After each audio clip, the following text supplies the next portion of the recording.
আসসালামু আলাইকুম। আশা করি আপনারা সবাই ভালো আছেন। আসলে আমাদের চাকরিটা খুবই শান্তির একটা চাকরি, এত বেশি কষ্ট নাই। যেখানে কষ্ট আছে সেইখানে একটু কষ্ট আছে। মেডিকেলে কষ্ট বেশি।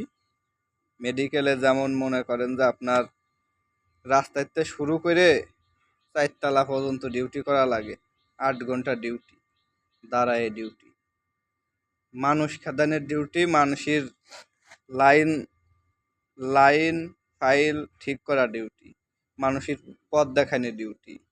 কে কোন জায়গায় যাবে কারো কাছে জিজ্ঞেস করবে না, এসে আনসারের কাছে জিজ্ঞেস করবে যে ভাই আমি কোথায় যাব। দেখতেছে যে টিকিটে লেখা আছে, উনি দেখতেওছে যে ওইখানে যাওয়া লাগে, 1 নম্বর কাউন্টারে যাওয়া লাগবে, তারপরেও এসে শুনবে যে ভাই এই 1 নম্বর কাউন্টারটা কোথায়। আমাদের ডিউটি হচ্ছে মানুষকে সাহায্য সহযোগিতা করা।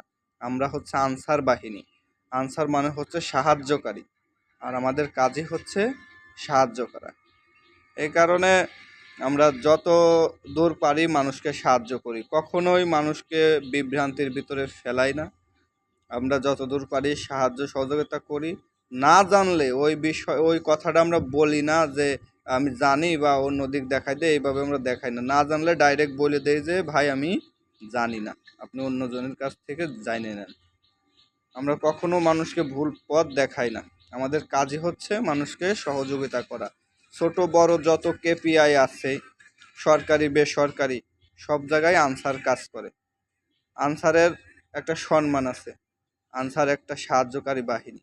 আনসারের মানুষ মূল্যায়ন করে, আনসারের মানুষ ভালোবাসে। কারণ আনসার কখনো মানুষকে ক্ষতি করে না, মানুষকে সঠিক পথ দেখায়, সঠিক রাস্তা দেখায়। আনসারের জন্য সবাই দোয়া করবেন, আমার জন্যও দোয়া করবেন, আমার আনসার বাহিনীর জন্য দোয়া করবেন। আপনারা ভালো থাকবেন। আর ভালো লাগলে আমার ভিডিওটা শেয়ার করে দেবেন, আর একজনের দেখার ব্যবস্থা করে দেবেন। ধন্যবাদ। আসসালামু আলাইকুম।